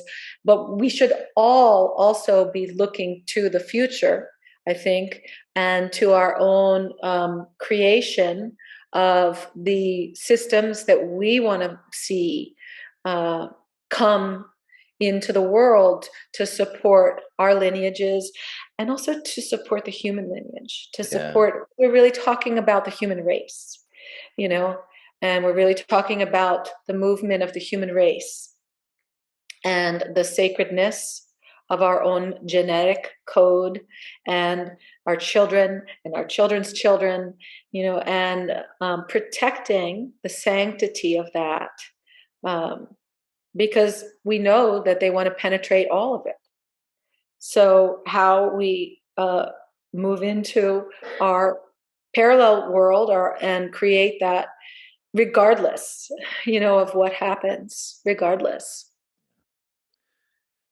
Well, very good, Mare. Thanks for coming on. I think we probably should wrap it up. We're knocking on 2 hours, but what I took from this was the importance of having that community. And I hope that people who are listening, I mean, first of all, if you're very skeptical, because it is so challenging to talk about, again, they don't call it a mystery tradition for nothing. I mean, Right. we can talk around about our personal experiences, but you have to learn how to feel these things for yourself, and before that light bulb can go off and you can understand, oh, this is what those crazy sounding people were talking about. And so if you're listening to this, if you and you think that we've just been talking a bunch of woo woo, or you don't you don't want to believe in the energy system or any of this, then take a few minutes to look inward, like Murray was talking about. I mean, you have to have, I certainly didn't believe this stuff before I started doing Tai Chi, and I still, I mean, I was skeptical. I'm as skeptical as anyone. But eventually, you have to realize that guess what? You're not just a mind in a vat. Are connected to a body. Mhm. Uh, and when you start looking inward, like Mare is talking about, and doing some of these practices, some real viable meditation practices or ceremonial practices or participating in Somatic, ritual, somatic work. you'll feel it. You'll feel it, and you'll know that it's real. So, thanks again for the work that you're doing. If you have any last comments, and let people know where they can find your work. Is there a website you want me to send people to? Sure. My website is thesacredbody.earth. And I guess I would say that um, in some way, again, it doesn't really matter what one believes. You believe in afterlife or God or this or that. When we, in beginning these practices, it really is about our felt experience, as you've said, and Yeah. coming into the here and now. And actually, the rest of it doesn't really matter. It really doesn't. We can engage different systems in different ways, different philosophies, but the here and the now, that is the great mystery. That is the experience of the paradox of life and the beauty inherent within our breath. So I think for ourselves and living in this completely disembodied culture, uh, coming into the very simple experience of the felt breath, the felt movement, somatic practice, all of these things begin to support the the growth process, regardless again of what you believe to be true. The growth process, because we don't have to believe in the same thing to believe that we're here and that it's important to grow. It's important to be open and curious and to learn. So I think that is a direction to kind of begin that kind of work, and I really hope that is useful and helpful. And thank you for having me today. Definitely. A pleasure and honor. I don't often sit and talk about these things for 2 hours, Right. so it's really lovely, actually. Well, and hopefully it's yeah, hopefully it's helping to build that kind of community that we're talking about. I mean, Yeah. it was kind of it seemed to be the theme of the conversation, and definitely as you brought it up, I just thought about how important that has become, because so many of us are doing this like experimentation on our own to try to figure this stuff out, and we do need to find those elders that have held on to the knowledge of the wisdom tradition, and we do need to have the community of people that can help us through these often difficult transitions. So maybe the conversation could get out there and help at least build the community by a couple more people. We'll send a few people to your website, Marae. All Thank right. you. And I'll just let people know you've been listening to The Shift, and I have been your host. My name is Doug McKenty. You can find all my episodes of The Shift and dozens of other shows that I've produced at www.theshiftnow.com. Go there, sign up for the newsletter. I also have a blog on Substack called The Populist Papers. It's mostly political writing, but I get into some of the spiritual stuff sometimes. And I'm getting happier and happier to have these kinds of conversations than political arguments any day. So I'm probably gonna try to keep this up for my own sanity. Yeah, hard to go down that sort of political divide. Oh, the Yeah. never ending. All right. Well, thanks again, Marae, and have a great day. Really appreciate you coming on. Thank you. Thank you. I'm so happy to be here. Thank Yeah, you. you bet. Take care. You too. All right, ladies and gentlemen, and there you go. That was my conversation with artist Mare Heironimus. I wanted to have her on. I've been wanting to do some more spiritual, some more artistic shows, not just kind of the hard-hitting political episodes that I often do. And I was happy to find her stuff. She's a Facebook friend of mine. And when I looked her up, I mean, I found that she was not just a dancer, but she'd also written a couple of books. And the one in particular, Systems of Indoctrination and the Wild Rose of the Soul, really grabbed my attention. And I was happy to have this conversation because we could really get into this discussion about not just the sort of intellectual side of this movement, this shift, whatever you want to call it, but also the artistic side and how the two really need to balance each other out, really need to come together. And also her concept of the importance of ritual, and especially these rites of passage or these initiation rituals, in terms of helping us to transform from being raised within these systems of indoctrination into a world that can include the wild rose of the soul. I think is actually really spot on. I'd like to, in terms of the overall concept of the show, making the shift really involves learning from these older wisdom traditions, these pre-colonized traditions, and starting to, I guess the best way to say it is recreate the myths of the ages. I think the underlying archetypal mythologies that are used in the present day in this patriarchal system really are a form of simple indoctrination. And the vast majority of people these days, if you're within the colonized empire, if you will, that's been growing over the last 2,000 years or so, really spreading across the globe. She mentioned in the book, actually, the mind virus concept, the Wittigo, that Paul Levy, who I've interviewed before, discusses. I think so many of us have been infected by this that we've almost forgotten the kind of wisdom that happened within the cultures that we came from pre-colonization. And in order to, I mean, we have to really do the work to bring this knowledge back, right? And that's exactly what Mare is working on.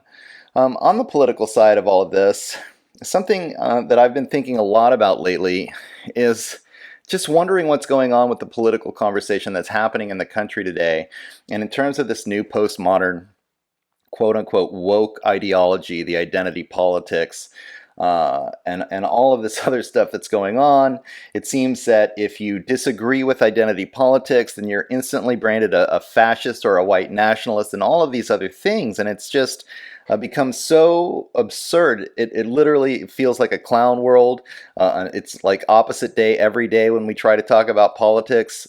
People have the worst. They think the worst about others, which instead of engaging in real dialogue, it's just not happening. Of course, I think Murray would probably agree with this, think there's a larger agenda, a divide and conquer agenda behind this. I was just reading an article out of the Brownstone Institute the other day that showed the hundreds of millions of dollars that have been spent by the upper class elite foundations in order to promote this new woke agenda, in order to promote this identity politics agenda, which I think should make people really question if the upper classes are pushing this. Is this the best? Is this the best way forward in terms of creating or generating bottom unity against the apparently the wealth inequality, this upper class that progressivism purports to be fighting against? And so I was happy to have this conversation with Murray because there is a different way of interpreting history that those of us, I call it populist revisionist history, call it what you will, have engaged in, and it provides a different paradigm from which, instead of the Marxist left-right paradigm that we all deal with every day and the progressive movement relies on for these political arguments. And I think that's why it's so difficult to have conversations with these people when they only think that this paradigm must be true and they can't think outside of it. Well, Murray does think outside of this box, and when we talk about patriarchy, we're not just talking about people with penises running the corporate system, right? We're talking about an archetype, a psychological program that has been fed to so many of us in this post-colonized period that indoctrinates us, as she says, in systems of indoctrination, with this particular paradigm of thinking that automatically makes assumptions about our relationship with political power. And what myself and what Murray believe is that we really need to learn how to individuate ourselves outside of this, relationship with power. It's not all about political power and fighting for our share of this pie, and that people of all identities should have a piece of this pie. It's about dismantling these systems of power and psychologically recognizing the power of individuation. And so we have really deep conversations, I think, that like the one that I just had with Mare, about what needs to change culturally in order to dismantle these systems of power. And so when we talk about colonization, we're not just talking about, white people going to Africa and taking slaves and then enslaving people physically. We're talking about people, all colonized people, being enslaved in the mind with these patriarchal archetypes. So there's a lot more going on here than just these systems of power and how to get your piece of the pie. There's an entire psychological system, a psycho-spiritual system that is a patriarchal system. So how do we combat this? Well, Mare really discusses how we need to bring ceremony back, especially these initiation rituals and these rites of passage. She talks about becoming a mother and how it would have been really helpful for her to have to understand that transition through a ceremony that can empower you with an understanding that this is what it means to go from, pre-parenthood into post-parenthood, because it's a huge change in your life. I think that rites of passage for young people into adulthood to really delineate, that you were a child, you had the innocence of youth, now you are an adult, and you need to be part of an adult member of the community. Ideas like respecting your elders, this whole idea of living in accordance with understanding your place along your life cycle. I think it's the big shift that needs to be taken from this materialistic worldview, the scientific historical dialectics that we're all taught when we think about how cultures evolve. And really shifting away from thinking from this materialistic way to realizing that we're all here to grow psycho-spiritually. And in order to do that, we need to be doing this shadow work, healing our inner selves, healing the generational trauma that's been caused by this oppression, because the oppression is based on essentially creating a trauma bond with authority figures. This is perpetuated in colonizing pedagogies, oppressive pedagogies that are basically the mainstay of public education, right? These militarized systems that create these hierarchies. And then we're all just taught that, either you're chosen to go to university, get the PhD, maybe participate in the classified programs where you can learn some of the secrets at the top of the hierarchy, or become a politician and learn some of the secrets, become nouveau rich. This whole hierarchical system where the vast majority of people are just taught that you're going to be at the bottom of the pyramid and you need to be able to do what you're told. Just listen to the experts, right? Not think for yourself. And the converse of this is not identity politics, where we all fight to get a piece of the pie, because we know the upper classes aren't going to actually give us the piece of the pie. It's like these identity politics is getting everybody to fight for quote unquote diversity within the corporate hierarchy. So, people of color can be upper or middle management. More people of color can be upper or middle management within the hierarchical system. What Mare and I are talking about is dismantling the hierarchical system, right?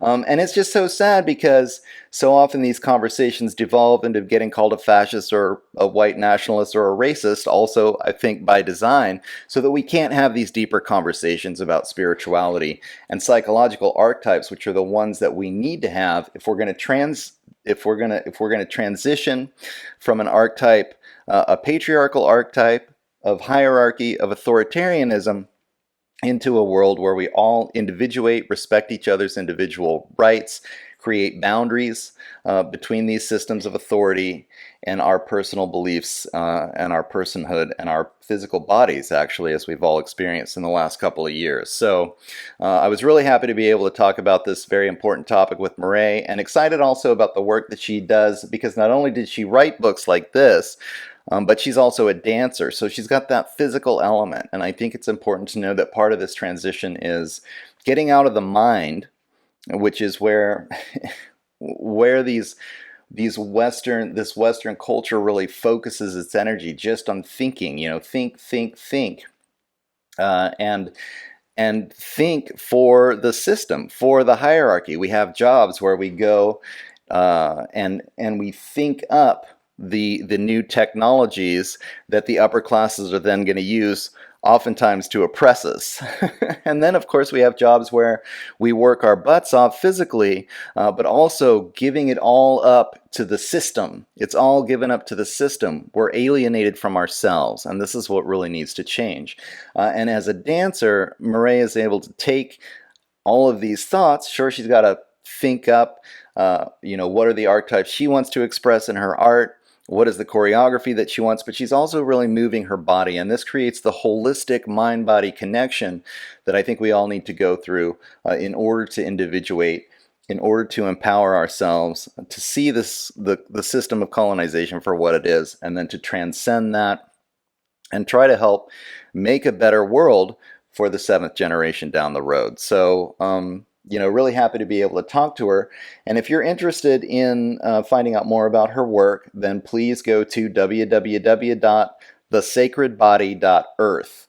You'll be able to find her work there. There are videos there of her dance routines, as well as links to get the books. And I certainly recommend the one that I read, Systems of Indoctrination and the Wild Rose of the Soul. So I hope you guys all enjoyed this conversation as much as I did.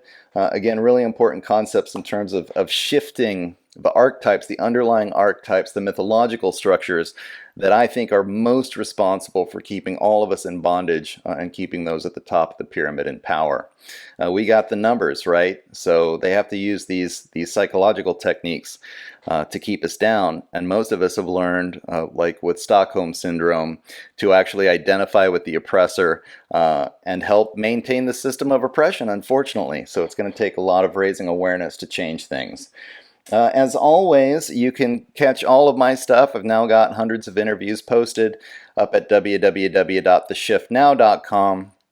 I'd also like to announce that I have just recently gotten a job, which is great because I can fund the production of more content. It'll probably mean that I'll be producing a little bit less, at least for the next couple of months as I get into the job. But fortunately, and almost miraculously, the job is with thriveon.com. If you guys have seen the Thrive documentary and you're familiar with the work of Foster Gamble, I'm going to be their social media manager. So I get to work in the scene. I'm really happy about that, and I'll keep you updated as things change and as I start to produce more content. So again, my website is www.theshiftnow.com. You can also catch all of my written work at the Populist Papers blog on Substack. And I don't have anything else actually lined up. I'm starting the new job tomorrow, but hopefully in the next week or two, I'll start to kind of slowly produce things and start to get into a rhythm where I can at least produce 2 or 3 interviews a month working with them. They have been adamant that I must continue, so I don't think they're going to overwhelm me with work to the point where I don't have time to do this. So we'll keep you all in the loop. And thanks again for checking this out. Go to theshiftnow.com and sign up for the newsletter, and I'll keep you appraised when I get new stuff coming out. All right, thanks for listening, everybody, and you guys have a great week. Take care.